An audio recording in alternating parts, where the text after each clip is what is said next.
வணக்கம் நண்பர்களே.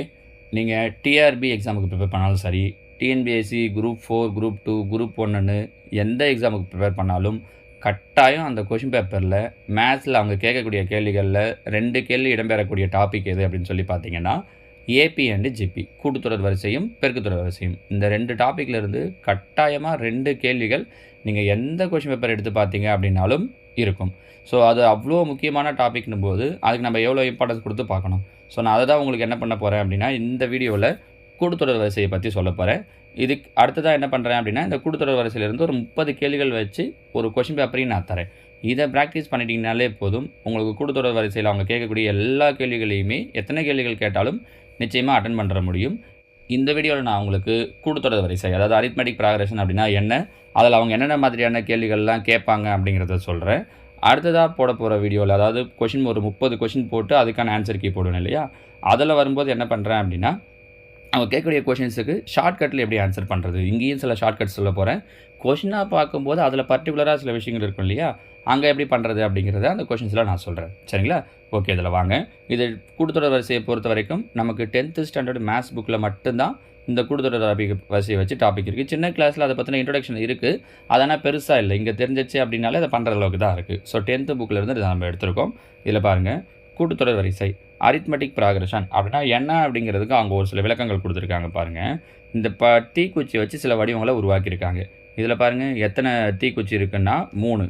இங்கே பார்த்தோம் அப்படின்னா 3 2 5, இங்கே பார்த்தீங்க அப்படின்னா 7, இங்கே 9 எண்ணி பார்த்தோன்னா. அப்போ அவங்க அந்த தீக்குச்சிகள் எத்தனை உருவாக்கியிருக்காங்கன்னா 3 5 7 9 தீக்குச்சிகளை வச்சு உருவங்களை உருவாக்கியிருக்காங்க. இதில் அவங்க என்ன சொல்கிறாங்கன்னா, இதில் பாருங்கள், முதல் வடிவத்துக்கும் 2வது வடிவத்துக்கும் எத்தனை தீக்குச்சி அதிகமாக இருக்குது, இங்கே 3 இருக்குது, இங்கே 5 இருக்குது. அப்போ 5ல் 3 போயிடுச்சுன்னா 2 தீக்குச்சி அதிகமாக இருக்குது. இங்கே 7, 7ல் 5 போயிடுச்சுன்னா 2, இங்கே 9, 9ல் 7 போயிடுச்சுன்னா 2. அப்போ அந்த வித்தியாசம் மொத்தமே என்ன கிடைக்குது அப்படின்னா 2 2 2ன்னு கிடைக்குது. நம்ம இதுதான் என்னன்னு சொல்லுவோம் அப்படின்னா, இந்த முதல் நம்பர் 3 இருக்குது பார்த்தீங்களா, இதை கூட்டுத்தொடர் வரிசையினுடைய முதல் உறுப்பு ஏ அப்படின்னு சொல்லுவோம். இந்த ஒவ்வொன்றுத்துக்கும் டிஃப்ரென்ஸ் வந்துச்சு பார்த்தீங்களா, 2வது உறுப்புலேருந்து முதல் உறுப்பை கழிக்கும் போது வந்த வித்தியாசம், அதுதான் என்னன்னு சொல்லுவோம்னா காமன் டிஃப்ரென்ஸ் டி அப்படின்னு சொல்லுவோம். ஸோ முதல் உறுப்பை ஏன்னு சொல்லுவோம், இந்த காமன் டிஃப்ரென்ஸை டி அப்படின்னு சொல்லுவோம். கடைசி படத்தில் 9 குச்சிகள் இருந்துச்சு பார்த்தீங்களா, அதை தான் என்னென்னு சொல்லுவோம் அப்படின்னா கடைசி உறுப்பு எல் அப்படின்னு சொல்லுவோம். சரிங்களா? ஸோ வாங்க, இன்னும் சில விளக்கங்கள் கொடுத்துருக்காங்க, நம்ம அதையும் பார்த்துடலாம். ஏன் புக்கில் கொடுத்துருக்க அந்த விளக்கங்களையும் சேர்த்து சொல்கிறேன் அப்படின்னா, சில நேரங்களில் அவங்க கேள்வித்தாளில் கொடுக்குறப்ப இதிலிருந்தும் கேள்விகளை அப்படியே கேட்குறாங்க. அதனால் இதையும் தெரிஞ்சிக்க வேண்டியது அவசியமாகுது. 2வது, ஒருவருக்கு வேலை கிடைக்கிறது, அவருடைய முதல் மாத சம்பளம் 10,000 எனவும் ஆண்டு ஊதிய உயர்வு 2,000 இருக்குன்னா, அப்போ அவருடைய சம்பளம் எப்படி இருக்கும், வருஷம் 10,000 12,000 14,000 இருக்கும். இதில் 10,000ங்கிறது தான் அவருடைய முதல் ஊதியம். அப்போ அதை தான் நம்ம என்னென்னு சொல்லுவோம்னா ஏன்னு சொல்லுவோம். வருஷம் 2,000 ரூபாய் அதிகமாகுது இல்லையா, அதுதான் காமன் டிஃபரன்ஸ் டி அப்படின்னு சொல்லுவோம். சரிங்களா? இதை தான் கீழே கொடுத்துருப்பாங்க. இப்போது ஒரு கூட்டுத்தொடர் வரிசைனா என்ன அப்படிங்கிறத தெரிஞ்சுக்கலாம். பாருங்கள், ஏ மற்றும் டிங்கிறது மெய்யெண்கள், இது ஒரு நம்பர்ஸ் அப்படின்னு வச்சுக்கோங்களேன். ரியல் நம்பர்ஸாக இருந்துச்சுன்னா ஏ plus D, A plus 2D, A plus 3D, A plus 4D. இதான் முக்கியமாக, இதுக்காக தான் இந்த லைனை எடுத்தது. ஒரு கூட்டுத்தொடர் வரிசைனா எப்படி எந்த ஆர்டரில் இருக்குன்னா இது கேட்பாங்க. ஒரு கூட்டுத்தொடர் வரிசையினுடைய பொது வடிவம் என்ன அப்படின்னு கேட்பாங்க. கூட்டுத்தொடர் வரிசையினுடைய பொது வடிவம் A plus D, A plus 2D, A plus 3D, A plus 4D and so on போயிட்டுருக்கும். இப்படி இருக்கிற தொடர் வரிசை தான் நம்ம ஏபி, அரித்மெட்டிக் ப்ராக்ரஷன். தமிழில் கொடுக்கும்போதும் ஏபின்னே சில நேரங்களில் கொடுத்துருவாங்க, கூட்டுத்தொடர் வரிசைன்னு சொல்லாமல். அதனால் அதையும் தெரிஞ்சு வச்சுக்கோங்க. மீதி 2 விஷயமும் நம்ம சொன்னது தான். முதல் உறுப்புனா என்ன, காமன் டிஃபரன்ஸ்னால் என்னன்னு சொல்லியிருக்காங்க. இதில் குறிப்பு ஒன்று கொடுத்துருக்காங்க பாருங்கள். கூட்டுத்தொடர் வரிசையில் இருக்கக்கூடிய எந்த 2 தொடர்ச்சியான உறுப்பு கிடைக்கிற வித்தியாசமும் மாறாத எண்ணாக தான் இருக்கும். இந்த மாறாத எண்ணை தான் பொது வித்தியாசம்னு சொல்கிறோம். அதாவது 2வது உறுப்பு குறிக்கும்போது T2ன்னு சொல்லுவாங்க, டேர்ம் 2 அப்படின்ட்டு. முதல் உறுப்பு குறிக்கும்போது T1ன்னு சொல்லுவாங்க, டேர்ம் 2 டேர்ம் 1. இது இப்போ 2வது உறுப்புலேருந்து முதல் உறுப்பை கழிச்சிங்கனாலும், நீங்கள் 100வது உறுப்புலேருந்து 99வது உறுப்பை கழிச்சிங்கனாலும் 2த்துக்கு இருக்கிற டிஃப்ரென்ஸும் எப்படி தான் இருக்கும்னா சேமாக தான் இருக்கும். இப்போ தான் வந்து ஒரு கொஸ்டின் அவங்க இப்படி சொல்லிடுறாங்கன்னு வச்சுக்கோங்களேன். ஒரு கூட்டுத்தொடர் வரிசையில் 2வது உறுப்புக்கும் முதல் உறுப்புக்கும் இடையே உள்ள வித்தியாசம் 5 எனில் 1000வது உறுப்புக்கும் 999வது உறுப்புக்கும் இடையே உள்ள வித்தியாசம் என்ன அப்படின்னு கேட்குறாங்கன்னா, அப்போயும் ஆன்சர் அப்படி தான் வரும், 5 தான் வரும். உங்களுக்கு புரியுதுங்களா? ஸோ முதல் 2 உறுப்புக்கு என்ன வித்தியாசம் இருக்கோ அதே தான் நீங்கள் அடுத்தடுத்து எந்த 2 தொடர்ச்சியான உறுப்புக்கு எடுத்திங்கனாலும் அந்த வித்தியாசம் சேமாக இருக்கும் கூட்டுத்தொடர் வரிசையில். அதை தான் நம்ம என்னென்னு சொல்லுவோம்னா பொது வித்தியாசம், காமன் டிஃபரன்ஸ் அப்படின்னு சொல்லுவோம். இப்போ நான் சொன்னது கொஷினில் இருக்குது, 1 மார்க்கில் பின்னாடி வரும்போது கொஷின் கேட்டிருக்காங்க. நான் அதே மாதிரி தான் இப்போ உங்களுக்கு சொன்னேன். சரியா? அடுத்த 2வது ஸ்டேட்மெண்ட் பாருங்கள். ஒரு கூட்டுத்தொடர் வரிசையில் ஃபைனட் நம்பர் ஆஃப் டேர்ம்ஸ் இருக்குன்னா, முடிவுறு எண்ணிக்கை உறுப்புகள் அமையுதுன்னா அதை முடிவுறு கூட்டுத்தொடர் வரிசையினும் முடிவுறா எண்ணிக்கையில் அமையுது அப்படின்னா அது முடிவுறா கூட்டுத்தொடர் வரிசை. ஃபைனட் நம்பர் ஆஃப் டேர்ம்ஸ் இருந்துச்சுன்னா ஃபைனட் ஏபினும், இன்ஃபைனட் நம்பர் ஆஃப் டேர்ம்ஸ் இருந்துச்சுன்னா அது இன்ஃபைனட் ஏபினும் சொல்லுவோம். சரிங்களா? அடுத்ததாக இதுதான் முக்கியமானது. ஒரு கூட்டுத்தொடர் வரிசைகளுடைய எண்ணாவது உறுப்பை எப்படி கண்டுபிடிக்கணும் அப்படின்னா Tn = a + n - 1 × d. இதுதான் மெயினான ஃபார்முலாவை கட்டாயம் தெரிஞ்சு வச்சுக்கோங்க. உள்ள கொஷின்ஸ் வரும்போது நான் ஃபார்முலா எல்லாமே சொல்ல போகிறேன். என்ன பிரச்சனைனா எல்லா இடத்துலையும் ஃபார்முலா இல்லாமல் யூஸ் பண்ண முடியாது. நான் உங்களுக்கு ஃபார்முலா இன்ட்ரடியூஸ் பண்ணாமே கொஷினை வச்சுட்டு பாருங்கள், இதுக்கு இப்படி போடணும், இதான் ஷார்ட்கட்டு அப்படின்னு சொல்லிட்டு போயிட்டே இருக்கலாம். ஆனால் நான் சொல்கிற கேள்விக்கு அது யூஸ் ஆகிடுமே தவிர அவங்க கொஷினை வேறு ஏதாவது மாற்றி கேட்குறாங்கன்னா அந்த இடத்துல உங்களுக்கு யூஸ் ஆகாமல் போயிடுறதுக்கு சான்ஸ் இருக்குது. அப்போ நிச்சயமாக உங்களுக்கு ஃபார்முலா தெரிஞ்சிருக்கணும். Tn = a + n - 1 × d அப்படிங்கிறது தான் ஃபார்முலா. Tnனா அவங்க எத்தனாவது உறுப்பு கேட்குறாங்களோ அது இப்போ நம்ம பார்த்தோம்ல 3, 5, 7 லைனாக கொடுத்துருவாங்க. இதில் ஒரு 100வது உறுப்பு என்ன, 150வது உறுப்பு என்ன அப்படின்னு கேட்பாங்க. அப்போ அப்படின்னா அதுதான் Tn. அது என்னன்னு கண்டுபிடிக்கிறது தான். ஏங்கிறது முதல் உறுப்பு சொல்லிட்டோம். டிங்கிறது பொது வித்தியாசம், 2வது உறுப்புலேருந்து முதல் உறுப்பை கழிக்கிறது சொல்லிட்டோம். n - 1ங்கிறதா அவங்க கேட்குற உறுப்பு. இப்போ 100வது உறுப்பு என்னன்னு கேட்குறாங்க அப்படின்னா 100 - 1 99d அப்படின்னு அர்த்தம். புரியுதுங்களாமா? உள்ள கொஷின்ஸ் வரும்போது நான் உங்களுக்கு சொல்கிறேன் பாருங்கள். அடுத்தது இதில் சில கொஷின்ஸ் நம்மளை கேட்டிருக்காங்க பாருங்கள். ஒரு கூட்டுத்தொடர் வரிசையின் தொடர்ச்சியான இரு உறுப்புகளுக்கு இடையே உள்ள வித்தியாசம் என்னன்னு சொல்லுவோம்? அதுதான் பொது வித்தியாசம். டி சொன்னோம் இல்லையா? ஸோ கூட்டுத்தொடர் வரிசையின் தொடர்ச்சியான இரு உறுப்புகளுக்கு இடையே உள்ள வித்தியாசம் பொது வித்தியாசம். அடுத்தது ஒரு கூட்டுத்தொடர் வரிசையின் முதல் உறுப்பு a மற்றும் பொது வித்தியாசம் d எனில் அதன் 8வது உறுப்பு. இதை கேட்பாங்க பாருங்கள். ஃபார்முலா என்ன சொன்னோம்? a + n - 1 × d. முதல் உறுப்பு a + n - 1. என்னன்றது 8வது உறுப்பு. 8 - 1 7d. அப்போது முதல் உறுப்பு a, பொது வித்தியாசம் dனா அதனுடைய 8வது உறுப்பு a + 7d. சரிங்களா? இங்கே Tn என்பது ஒரு கூட்டுத்தொடர் வரிசையின் எண்ணாவது உறுப்பு எனில் T2n - Tn இன் மதிப்பு, அதாவது nக்கு பதில் 2n nன்னு போடுறோம். மைனஸ் பண்ணும்போது எப்படி இங்கேயும் a கேன்சல் ஆகிடும். இங்கே பாருங்கள், இங்கே என்ன கிடைக்கும்? 2n - 1 × dன்னு இருக்கும். மைனஸ் இங்கே என்ன இருக்கும்னா n - 1 × dன்னு இருக்கும். -1 இந்த -1 இருக்கும்போது +1 கேன்சல் ஆகிடும். 2l n போயிடுச்சுன்னா ஆன்சர் ndன்னு கிடைக்கும். இதையும் தெரிஞ்சு வச்சுக்கோங்க. இதையும் கொஷினாக கேட்பாங்க. ஏன் நான் உங்களுக்கு முன்னேற்ற சோதனைலாம் எடுத்து சொல்லிட்டு இருக்கேன் அப்படின்னா வெறும் புக்கில் இருக்கிற கொஷின்ஸ் மட்டும் இல்லாமல் இந்த மாதிரி பாக்ஸில் இருக்கிற முன்னேற்ற சோதனை, சிந்திக்க, இந்த கொஷின்ஸ் எல்லாமும் அவங்க டிஎன்பிஎஸ்சிலையும் சரி டிஆர்பிலையும் சரி கேட்குறாங்க. சரிங்களா? ஸோ T2n - Tn மதிப்பு என்ன அப்படின்னா nd. நான் ஓகேவா? ஓகே. அடுத்ததான் உங்களுக்கு தெரியுமான்னு ஒன்று கொடுத்துருக்காங்க பாருங்கள். பொது வித்தியாசமானது மிகை எண்ணாகவோ குறை எண்ணாகவோ அல்லது பூஜ்ஜியமாகவோ அமையலாம். பொது வித்தியாசம் டியோட வேல்யூ ப்ளஸ் நம்பரும் வரலாம், மைனஸ் நம்பரும் வரலாம், 0வும் வரலாம். டியோட வேல்யூ ஏவோட வேல்யூ அப்படி தான். ஏவோட வேல்யூ ப்ளஸ் வரலாம், மைனஸ் வரலாம், 0 வரலாம். பட் என்னோட வேல்யூ கண்டிப்பாக என்ன மட்டும்தான் வரும் அப்படின்னா ப்ளஸ் நம்பர் மட்டும்தான் வரும். ஞாபகம் வச்சுக்கோங்க. உறுப்புகளின் எண்ணிக்கை வரும்போது என்னவா மட்டும்தான் இருக்கும் அப்படின்னா பாசிட்டிவாக மட்டும்தான் இருக்கும். ஏன்னா அவங்க இதையே யூஸ் பண்ணி கூட ஒரு ஸ்டேட்மெண்ட்டாக கேட்கலாம் பாருங்கள். டி எப்படி வேணாலும் வரலாம், ஏ எப்படி வேணாலும் வரலாம், பையில் கூட வரலாம், இதெல்லாம் ஃப்ராக்ஷனில் கூட வரலாம், டியும் ஏவும். ஆனால் என் மட்டும் ஃப்ராக்ஷனில் கூட வராது. ஒரு கரெக்டாக சொல்லணும்னா ஒரு இயல் எண்ணா மட்டும்தான் வரும். கரெக்டாக பொதுவாக சொல்லும்போது மிகை முழுன்னு சொல்லுவாங்க. சரிங்களா? ஸோ என்னோட வேல்யூ ப்ளஸ் நம்பர் மட்டும்தான் இருக்கும். அதுதான் இங்கே அவங்க சொல்லியிருக்கிறது பொது வித்தியாசம் மட்டும் வச்சு சொல்லியிருக்காங்க. நான் உங்களுக்கு ரெண்டுத்தையுமே சொல்லிட்டேன். இப்போ இதில் பாருங்கள். Tn என்பது ஒரு கூட்டுத்தொடர் வரிசையின் எண்ணாவது உறுப்பு எனில் Tn + 1 - Tn - 1. இதை ஃபார்முலாவாக போகிறத விட நான் உங்களுக்கு இந்த மாதிரி மைனஸில் இருக்கிறதால ரொம்ப ஈஸியாக என்ன சொல்கிறேன் அப்படின்னா n + 1 இதிலேருந்து -n - 1 அப்படின்னா என்னவாயிடும்? +n இந்த மைனஸ் உள்ளே கொடுத்தா -n கேன்சல் ஆகிடும். மைனஸை உள்ளே கொடுத்தோன்னா இது +1. அப்போ 1 + 1 2. கூட கண்டிப்பாக என்ன சேர்த்துக்கிறீங்கன்னா ஒரு டியை சேர்த்துக்கோங்க. ஸோ இதோட மதிப்பு 2d. சரி, முன்னாடி ஒரு இது பார்த்தோம், ஞாபகம் இருக்கா? என்ன கேட்டாங்க முன்னேற்ற சோதனையில்? T2n - Tn கேட்டாங்க. அங்கே என்ன சொன்னோம்? Answer nd. கரெக்டாக? இங்கே என்ன கேட்டிருக்காங்கன்னா Tn - n + 1 - Tn - 1. இதுக்கு என்ன ஆன்சர் சொல்கிறோம் அப்படின்னா 2d. ஸோ இந்த ரெண்டுத்தையுமே தெரிஞ்சு வச்சுக்கோங்க. இதுக்கு 2d, முன்னாடி சொன்னதுக்கு nd. ஓகேவா? இது ரெண்டுத்தையுமே அவங்க கேட்கலாம். அடுத்ததா இப்போ கொஷின்ஸ் நமக்கு வரும்போது எப்படி இருக்கும் அப்படின்னா, இப்போ இதெல்லாம் வந்து இன்ட்ரோடக்ஷன் இப்போ சொன்னது. சொல்லப்போனால் அதிலேயே கூட நான் உங்களுக்கு கொஷின் என்ன கேட்பாங்கன்றதையும் சொல்லிட்டு வந்துட்டோம். இப்போது ஒரு சில தொடர் வரிசைகளை கொடுத்துட்டு ஒரு 3-4 சீக்வன்ஸை கொடுத்துட்டு, இதில் எதெல்லாம் கூட்டுத்தொடர் வரிசை, இல்லை எதெல்லாம் கூட்டுத்தொடர் வரிசை இல்லை அப்படின்னு கேட்பாங்க. இப்போ இந்த கொஷின் அப்படி தான் கேட்டிருக்கோம் பாருங்கள். கீழே ஒரு 3 சீக்வன்ஸ் கொடுத்துட்டு கூட்டுத்தொடர் வரிசையா இல்லையான்னு கேட்டிருக்கோம். x+2, 2x+3, 3x+4 ஒரே மாதிரியே இன்க்ரீஸ் ஆகிருக்கு பாருங்கள். எக்ஸ் கூட ஒரு எக்ஸ் ஆட் பண்ணால் 2x, 1 எக்ஸ் ஆட் பண்ணால் 3x, 2 கூட 1 கூட்டினா 3, 3 கூட 1 கூட்டினா 4. அப்போ கண்டிப்பாக இது கூட்டுத்தொடர் வரிசை. ஆனால் இங்கே பாருங்கள், 2 4, 4 2 8, 8 2 16 என்ன பண்ணியிருக்காங்கன்னா 2ஆல் பெருக்கியிருக்காங்க. சாரி, இப்படி ஒரே நம்பராக பெருக்குன்னா அது பெருக்கு தொடர் வரிசை. இது நம்ம அடுத்த வீடியோவில் பார்க்க போகிறோம். சரிங்களா?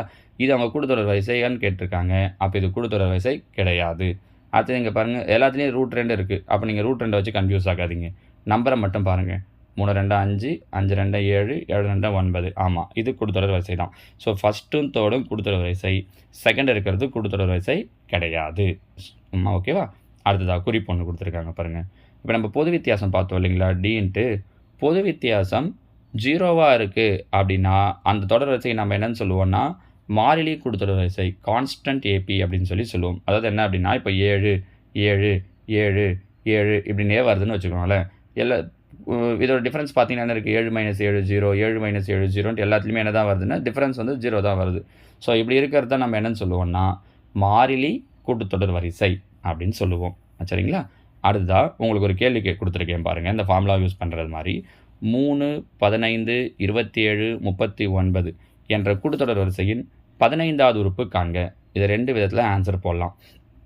ஒன்று 3 கூட 12 கூட்டினா 15, 15 கூட 12 கூட்டினா 27, 27 கூட 12 கூட்டினா 39, 39 கூட 12 கூட்டினா 51, 63, 75ன்னு சொல்லிட்டு அப்படியே போட்டே வந்து 15வது நம்பர் என்ன வருது அப்படின்னு பார்க்குறது ஒரு வழி. அப்படியும் போடலாம் உங்களுக்கு ஃபார்முலா தெரியலனா. நம்ம இப்போ மேலே ஃபார்முலா சொல்லிட்டோமே. ஃபார்முலா என்ன சொல்லியிருந்தோம், a + n - 1 × d. கரெக்டாக உங்களுக்கு தெரியணுன்றதுக்காக ஃபார்முலா எழுதுகிறேன். நீங்கள் ப்ராக்டிஸ் பண்ணிட்டேன்னா எக்ஸாமில் உட்காந்து ஃபார்முலாலாம் எழுத வேண்டியது கிடையாது. டைரெக்டாக ஏவுக்கு 3 + n - 1, என்னோட வேல்யூ 15. அப்போ 15 - 1னா 14 × d. டியோட வேல்யூ 15லேருந்து 3 கழிக்கணும். 2வது உறுப்புலேருந்து முதல் உறுப்பை கழிக்கணும். 15ல் 3 போயிடுச்சுன்னா 12. அப்போ 14ஐயும் 12ஐயும் பெருக்கிறேன் அப்படின்னா 168. ரெண்டுத்தையும் கூட்டினேன் அப்படின்னா 171 தான் ஆன்சர். முடிஞ்சிச்சு. ஸோ 15வது உறுப்பு 171 அப்படின்னு போட்டு முடிச்சிடலாம். இல்லாட்டி நீங்கள் 12 12 12 ஆட் பண்ணிகிட்டே வந்தீங்கன்னா நடுவில் எங்கேயாவது ஒரு இடத்துல தப்பு பண்ணிட்டீங்கன்னா, ஒரு நம்பரை ப்ளஸ் அதிகமாக பண்ணிட்டீங்க கம்மியாக பண்ணிட்டீங்கன்னா கூட ஆன்சர் வரும்போது யோசிச்சுட்டு இருக்கணும் பாருங்கள். ஸோ சரிங்களா? So answer 171. நான் இதே மாதிரி இன்னொரு கொஸ்டின் உங்களுக்கு தரேன். நீங்கள் எனக்கு அதுக்கான ஆன்சரை கமெண்ட்டில் சொல்லுங்கள் பார்க்கலாம்.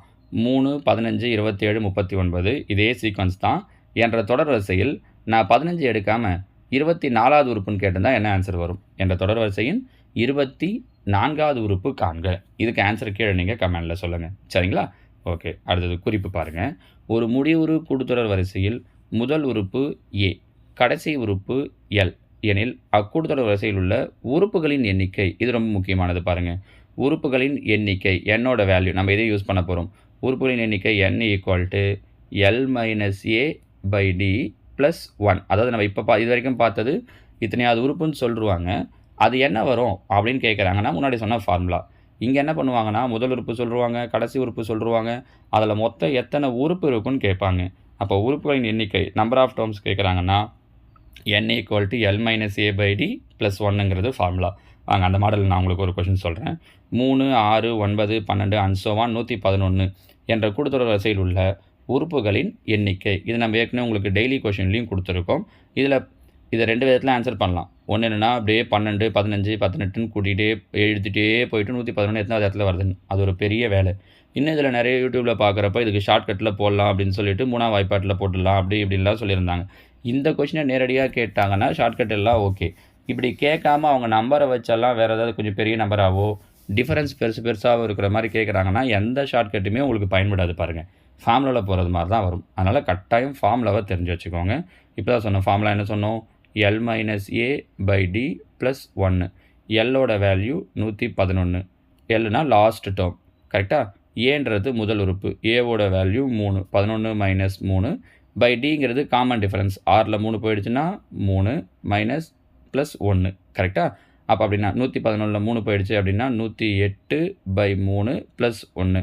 ஒரு 3 3 3 9 மீதி 1 6 3 18. அப்போ 36 + 1 111 எத்தனாவது உறுப்பாக வரும் அப்படின்னா 37வது உறுப்பாக வரும். என்ன தப்பு பண்ணுருவோம் அப்படின்னா இதை ஃபார்முலாலாம் கரெக்டாக எழுதிடுவோம். இந்த பக்கத்தில் இருக்கிற +1ன்றதை விட்டுருவோம். அதை கொஞ்சம் கவனமாக போடணும் பாருங்கள், சரிங்களா? ஸோ 37வது உறுப்பு. அடுத்து முன்னேற்ற சோதனையில் 2 கொஸ்டின் கேட்டிருக்காங்க பாருங்கள். நீங்கள் ஆன்சர் பண்ணுங்களேன் பார்க்கலாம். மாறிலி கூட்டுத்தொடர் வரிசையில் உள்ள தொடர் வரிசையின் பொது வித்தியாசம் இப்போ தான் பார்த்தோம் 0. பொது வித்தியாசம் 0 இருக்குன்னா அது மாறிலி கூட்டுத்தொடர் வரிசை. ஒரு கூட்டுத்தொடர் வரிசையின் முதல் உறுப்பு A, கடைசி உறுப்பு L, இல்லை தொடர் வரிசையில் உள்ள உறுப்புகளின் எண்ணிக்கை என்ன வரும் சொல்லுங்கள் பார்க்கலாம். Very good. இப்போ ஃபார்முலா சொன்னோம்ல, n = L - A/D + 1ங்கிறது தான் ஆன்சர். வெரி குட்மா. அப்போ கரெக்டாக கவனிச்சிருக்கீங்க. அதனால தான் உங்களால் சரியாக ஆன்சர் சொல்ல முடியுது. ஓகேவா? ஓகே, அடுத்த சில குறிப்புகள் கொடுத்துருக்காங்க பாருங்கள். இது முக்கியமானது. இதை பயன்படுத்தி சில நேரங்களில் கொஸ்டின் கேட்குறாங்க. இந்த கூட்டுத்தொடர் வரிசையில் ஒரு உறுப்பு கூடயும் ஒரு குறிப்பிட்ட எண்ணை நீங்கள் கூட்டினாலோ கழிச்சாலோ அந்த தொடர் வரிசை மறுபடியும் என்னவாக தான் இருக்கும்னா கூட்டுத்தொடர் வரிசையாக தான் இருக்கும். கூட்டினாலோ கழிச்சாலோ மட்டும் கிடையாது, பெருக்கினாலும் வகுத்தாலும். 1 மார்க்கில் இதை வச்சு கொஸ்டின் இருக்குது. ஒரு கூட்டுத்தொடர் வரிசையில் இருக்கக்கூடிய உறுப்புகளோடு நீங்கள் எந்த ஒரு நம்பரை கூட்டினாலும் கழிச்சாலும் பெருக்கினாலும் வகுத்தாலும் இட் ரிமைன்ஸ் AP. அது மறுபடியும் என்னவாக தான் இருக்கும் அப்படின்னா கூட்டுத்தொடர் வரிசையாக தான் இருக்கும். ஞாபகம் வச்சுக்கோங்க. நான் உங்களுக்கு கொஸ்டின் ஆன்சர் கொடுக்கும்போது அப்போ இந்த ஃபார்முலா இந்த பாயிண்ட்டை யூஸ் பண்ணுவேன். அடுத்தது, ஒரு கூட்டுத்தொடர் வரிசையில் இது நம்ம தெரிஞ்சு மட்டும் வச்சுக்கோங்க. கொஷினில் இதை வச்சு கொஷின்ஸ் வரும். ஆனால் அப்போ நான் உங்களுக்கு ஆப்ஷன்லேருந்து எப்படி பண்ணுறதுன்னு சொல்ல போகிறேன். முதல் ஒரு தொடர்ச்சியான 3 உறுப்புகள்னு சொல்கிறாங்க. அடுத்தடுத்த 3 உறுப்புகள் கான்சிக்யூட்டிவ் 3 டேர்ம்ஸ்னு சொல்கிறாங்கன்னா அது நம்ம A - D, A + Dன்னு எடுத்துக்கணும். கான்சிக்யூட்டிவ் 4 டேர்ம்ஸ்னு சொல்கிறாங்கன்னா A - 3D, A - D, A + D, A + 3Dன்னு எடுத்துக்கணும். இதை கொஷினாக கேட்குறப்ப நம்ம இதை யூஸ் பண்ண போகிறது கிடையாது. கீழே இருக்கிற ஆப்ஷன்லேருந்து எப்படி பண்ணுறது அப்படின்னு தான் நான் உங்களுக்கு சொல்ல போகிறேன். ஆனால் இதையே தனியாக ஒரு கேள்வியாக கேட்டாங்கன்னா அடுத்தடுத்த 3 உறுப்புகள் அடுத்தடுத்த 4 உறுப்புகள்னால் எப்படி எடுப்பீங்கன்னு கேட்டாங்கன்னா அப்போ இது உங்களுக்கு யூஸ் ஆகும். அதனால் தெரிஞ்சு வச்சுக்கோங்க, சரிங்களா? இது 3 உறுப்புகளுக்கு, இது அடுத்தடுத்த 4 உறுப்புகளுக்கு. ஓகேவா? அடுத்ததான் இங்கே அடுத்தடுத்த 4 உறுப்புகள் வரும்போது பொது வித்தியாசம் 2D. இதை எடுத்துக்கிறோம் அப்படின்னா ஏன்னா டிஃப்ரென்ஸ் பார்த்தீங்கன்னா இதை பார்த்து மட்டும் வச்சுக்கோங்க, சரிங்களா? அடுத்ததாக 3 இது முக்கியம். இதை ஒரு முறை கேட்டிருக்காங்க. 3 நம்பர்ஸ் கூட்டுத்தொடர் வரிசையில் அமையணும் அப்படின்னா அதுக்கான நிபந்தனை என்னென்னா 2B = A + C. 3 எண்கள் கூட்டுத்தொடர் வரிசையில் அமைகிறதுக்கான நிபந்தனை 2B = A + C. இதே மாதிரியான விஷயங்கள் எல்லாத்தையுமே நம்ம பெருக்குத்தொடர் வரிசை வரும்போதும் சொல்லுவோம், சரிங்களா? அங்கே அடுத்ததாக முன்னேற்ற சோதனை 2 கேள்வி கேட்டிருக்காங்க பாருங்கள். நீங்கள் பதில் சொல்லுங்கள் பார்க்கலாம். ஃபஸ்ட்டு கொஷனுக்கு என்ன கேள்வி கேட்டிருக்காங்க படிங்க. ஒரு கூட்டுத்தொடர் வரிசையின் ஒவ்வொரு உறுப்பையும் 3ஆல் பெருக்கினால் கிடைக்கும் புதிய கூட்டுத்தொடர் வரிசையின் பொது வித்தியாசம். அப்போது ஏற்கனவே அவங்க சொல்லியிருந்த தொடர் வரிசையுடைய வித்தியாசம் என்னவோ அதே தான் இருக்கும். அதாவது பொது வித்தியாசம் இங்கே என்ன அர்த்தம்னா மாறுமா மாறாதா அப்படின்னு கூட வச்சுக்கோங்களேன். என்னவாகும்? ஏற்கனவே இருந்த பொது வித்தியாசம் D அப்படின்னு வச்சுக்கோங்களேன். இப்போ ஒரு நம்பரையும் 3ஆல் பெருக்கிறேன். இப்போ உதாரணத்துக்கு இது ஒரு கூட்டுத்தொடர் வரிசைமா. இதில் ஒரு நம்பரையும் நான் இப்போ இதனுடைய பொது வித்தியாசம் என்ன வருது? 1ன்னு வருது. இது 1 3ஆல் பெருக்கிறேன். 3 6 9ன்னு. இப்போ பொது வித்தியாசம் என்னவாக இருக்கும்? அதுவும் 3ஆல் பெருக்கியிருப்போம். ஏற்கனவே 1 இருந்துச்சு, இப்போ ஒரு 3 என்னவாக இருக்குன்னா 3 ஆயிருக்கு பாருங்கள். அப்போ ஏற்கனவே பொது வித்தியாசம் Dயாக இருந்தால் இப்போ பொது வித்தியாசம் என்னவாகும்னா 3Dன்னு ஆயிருக்கும். நீங்கள் வார்த்தையாக சொல்லணும் அப்படின்னா பொது வித்தியாசம் 3ஆல் பெருக்கப்படும், இல்லை 3D. அவங்க இப்படியே கூட கொடுப்பாங்க. ஒரு கூட்டுத்தொடர் வரிசையுடைய பொது வித்தியாசம் D. ஒவ்வொரு உறுப்பையும் 3ஆல் பெருக்கினால் கிடைக்கும் பொது வித்தியாசம் அப்படின்னு கேட்டாங்கன்னா 3D. 2வது கேள்விக்கு ஆன்சர் சொல்லுங்கள் பார்க்கலாம். ABCங்கிறது ஒரு கூட்டுத்தொடர் வரிசையில் அமையும் என இருந்தால் மட்டுமே டேஷ். அதாவது அப்படின்னா என்ன அர்த்தம்னா அதனுடைய நிபந்தனை என்னன்னு கேட்குறாங்க. இப்போ தான் பார்த்தோம், ஞாபகம் இருக்கா? 2B = A + C. இதை டெட்டில் ஒரு முறை கேட்டிருந்தாங்கம்மா. இந்த ஏபிலாம் இடமாற்றி ஆப்ஷன்ஸ் வச்சுருந்தாங்க. கூட்டுத்தொடர் வரிசையில் இருக்குன்னா நிபந்தனை 2B = A + Cங்கிறது தான். டெட் ஒரு கொஸ்டின் பேப்பரில் 2023 நடந்த பேப்பர் 2ல் இந்த மாடலில் ஒரு கொஸ்டின் கேட்டிருந்தாங்க. இந்த கொஸ்டினையே ஓகேவா? இது வரைக்கும் பார்த்தது ஒரு கூட்டுத்தொடர் வரிசைனா என்ன, அதில் உறுப்புகளுடைய எண்ணிக்கை கண்டுபிடிக்கணும்னா என்ன பண்ணணும் அப்படிங்கிறது. நான் திரும்பவும் சொல்கிறேன், உங்களுக்கு கூட்டுத்தொடர் வரிசையினுடைய ஒரு இன்ட்ரோவை மட்டும்தான் இந்த இடத்துல கொடுத்துருக்கேன். பெருசாக கொஷின்ஸ் எதையுமே நான் எடுக்கலை. அந்த கொஷின்ஸ் எல்லாத்தையும் நான் உங்களுக்கு எந்த இடத்துல கொடுத்துட்றேன் அப்படின்னா அந்த 30 கேள்விகள் கொடுக்குறப்ப கூட்டுத்தொடர் வரிசையிலேருந்து அந்த இடத்துல கொடுத்துட்றேன். அதை பார்த்தீங்கன்னா இது 2 வீடியோவையும் சேர்த்து பார்த்தீங்கன்னா கூட்டுத்தொடர் வரிசை உங்களுக்கு முழுமையடைஞ்சிடும், சரியா? ஓகே, இதில் பாருங்கள். இப்போ என்ன பார்க்க போகிறோம் அப்படின்னா ஒரு கூட்டுத்தொடர் வரிசையினுடைய n உறுப்புகளின் கூடுதல். அதாவது முதல்ல பார்த்தது Tn. nஆவது உறுப்பு கேட்குறாங்க அப்படின்னா எப்படி கண்டுபிடிக்கணும்னு சொன்னோம்? Formula A + n - 1 × D. இன்னொன்று என்ன சொல்லியிருந்தோம்? உறுப்புகளின் எண்ணிக்கை கேட்குறாங்கன்னா n = L - A/D + 1ன்னு பார்த்துருந்தோம். இப்போ சொல்கிறது n உறுப்புகளுடைய கூடுதல். ஒரு 20 உறுப்பு கொடுத்துட்டு 10 உறுப்பு கொடுத்துட்டு கூடுதல் கேட்குறாங்கன்னா ஃபார்முலா 2 ஃபார்முலா சொல்லியிருக்கோம் பாருங்கள். Sn = n/2 × 2a + n - 1 × dங்கிறது ஒரு ஃபார்முலா. இன்னொன்று Sn = n/2 × a + lங்கிறது ஒரு ஃபார்முலா. 2 ஃபார்முலாவையும் தெரிஞ்சு வச்சுக்கோங்க. நம்ம முதல் உறுப்பு அந்த Tn கண்டுபிடிக்கிறதுக்காவது ஃபார்முலா இல்லாமல் கூட கண்டுபிடிச்சிட முடியும். Sn கூடுதல் வரிசையை பொறுத்த வரைக்கும் Sn கண்டுபிடிக்கிறோன்னா ஒரு சில கேள்விகளுக்கு கட்டாயம் ஃபார்முலாவை யூஸ் பண்ணுறது மாதிரி தான் இருக்குது. எந்த விதமான ஷார்ட்கட்டும் யூஸ் ஆகாமல் ஃபார்முலாவை போட்டு தான் சொல்கிறது மாதிரி இருக்குது.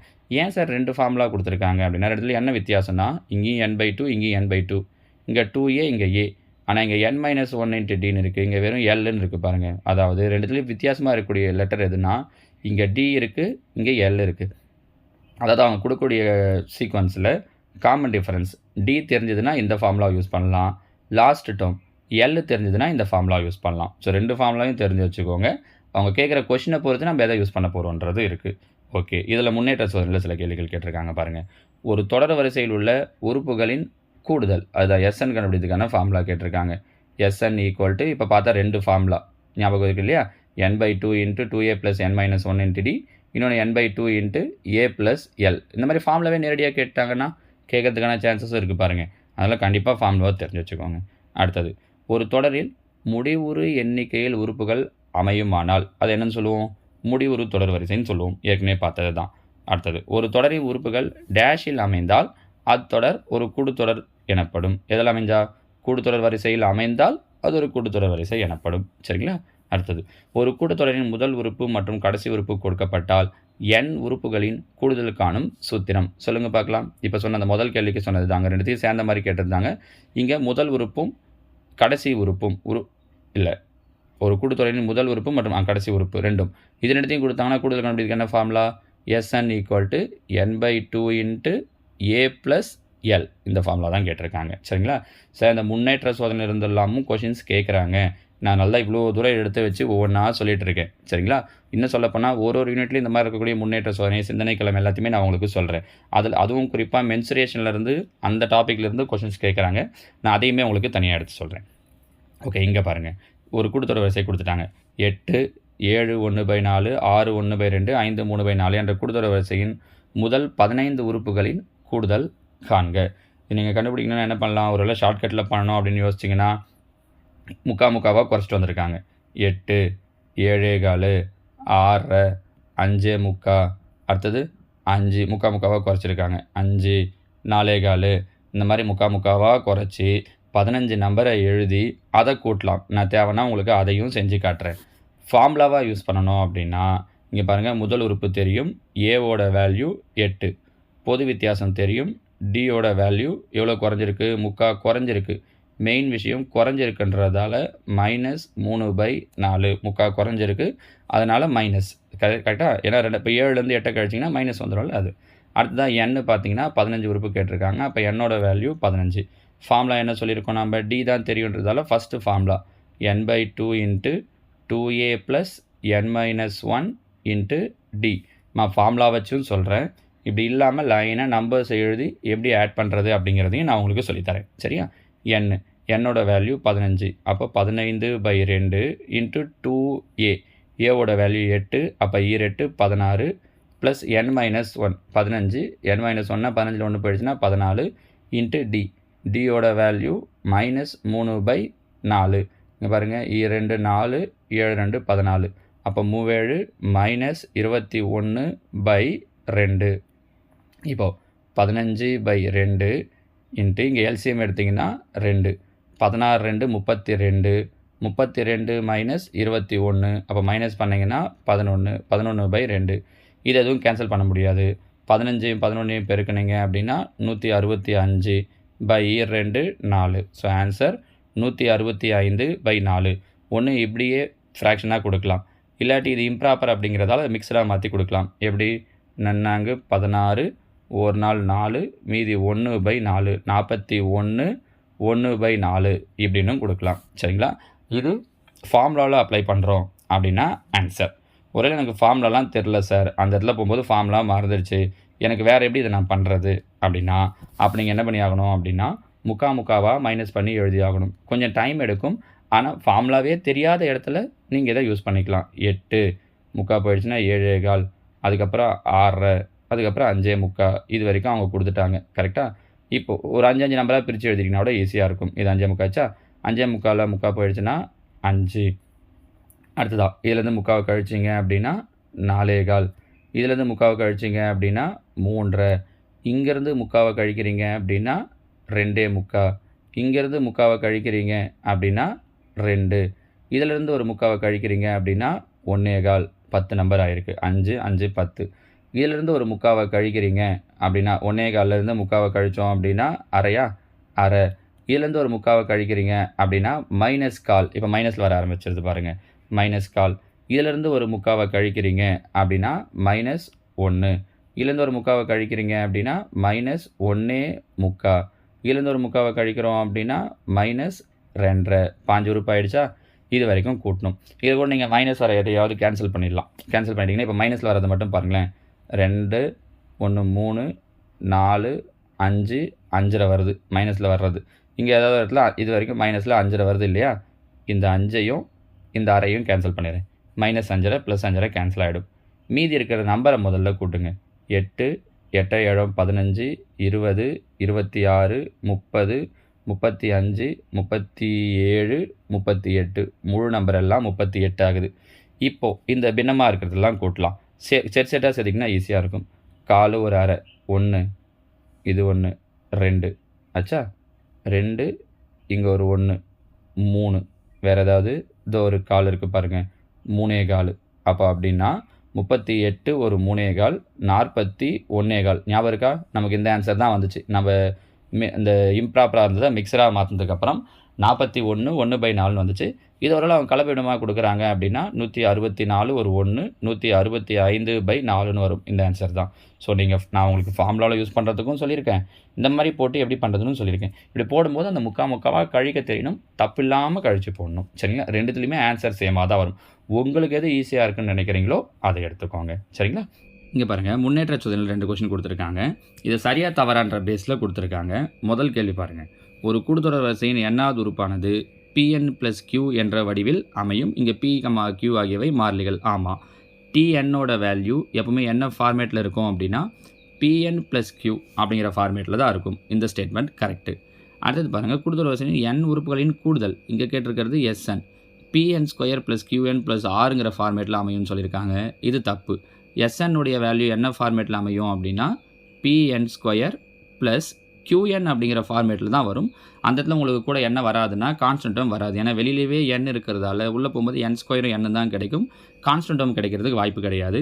ஸோ Snனுடைய வேல்யூ Pn² + Qn அப்படிங்கிற ஃபார்மேட்லையும் Tnனுடைய வேல்யூ Pn + Q அப்படிங்கிற ஃபார்மேட்லேயும் அமையும். அப்போ இது சரி, இது தவறு. ரெண்டுத்தையும் தெரிஞ்சு வச்சுக்கோங்க. அவங்க இதே ஒரு கொஸ்டினாக கேட்பாங்க. எந்த ஃபார்மேட்டில் அமையும்னு கேட்டாங்க அப்படின்னா அப்போ நமக்கு இது தெரிஞ்சிருக்கணும் பாருங்கள். சரிங்களா? அடுத்ததாக சிந்தனைக்களம். முதல் n ஒற்றை எண்களின் கூடுதல் என்ன? இது இவங்க இந்த n/2a + L இல்லை 2a + n - 1d யூஸ் பண்ணுற மாதிரி கொடுத்துருக்காங்க. நம்ம முதல் n ஒற்றை எண்களின் கூடுதல் கண்டுபிடித்துக்கு ஏற்கனவே ஃபார்முலா பார்த்துருக்கோம். ஞாபகம் இருக்கா? n² அப்படின்னு ஒன்று. இன்னொன்று லாஸ்ட் உறுப்பு கொடுத்தாங்கன்னா L + 1/2 the whole square இப்படின்னு 2 ஃபார்முலாவை பார்த்துருக்கோம். அதையே நம்ம இங்கே யூஸ் பண்ணிக்கலாம். n இரட்டை எண்களின் கூடுதல் கண்டுபிடிக்கிறதுக்கு ஏற்கனவே நம்ம இயல் எண்களுடைய கூடுதல் n × n + 1/2ன்னு பார்த்துருக்கோம். இரட்டைப்படை எண்கள் வருதுன்னா இந்த 2 இங்கே வெளில இருக்கும். இந்த 2ம் 2ம் கேன்சல் ஆகிடும். அப்போ இரட்டைப்படை எண்களுடைய கூடுதல் கண்டுபிடிக்கிறதுக்கு n × n + 1ங்கிறது தான் ஃபார்முலா. சரிங்களா? இது சிந்தனை களத்தில் அவங்க கேட்டிருக்கிறது. ஸோ இதோட கூடுதொடர் வரிசையில் 10th புக்கில் அவங்க கொடுத்துருக்கக்கூடிய டாபிக் முடியுது. நான் சொல்லியிருக்கிறது உங்களுக்கு அதுக்கான இன்ட்ரோவும் ஒரு சில அடிப்படையான சில கேள்விகளை மட்டும் சொல்லி எப்படி ஆன்சர் பண்ணுறது அப்படிங்கிறது தான் கொடுத்துருக்கேன். அடுத்ததான் நான் உங்களுக்கு ஒரு வீடியோவில் 30 கேள்விகள் வச்சு போடுறேன். அதில் பார்த்தீங்கன்னா கூடுதல் வரிசையில் அவங்க எப்படியெல்லாம் கேள்விகள் கேட்குறாங்க, அதுக்கு நம்ம எப்படிலாம் ஷார்ட்கட்டில் ஆன்சர் பண்ணுறதுங்கிறதையும் நான் உங்களுக்கு அதில் சொல்கிறேன். ஓகேவாம்மா? தேங்க்யூ.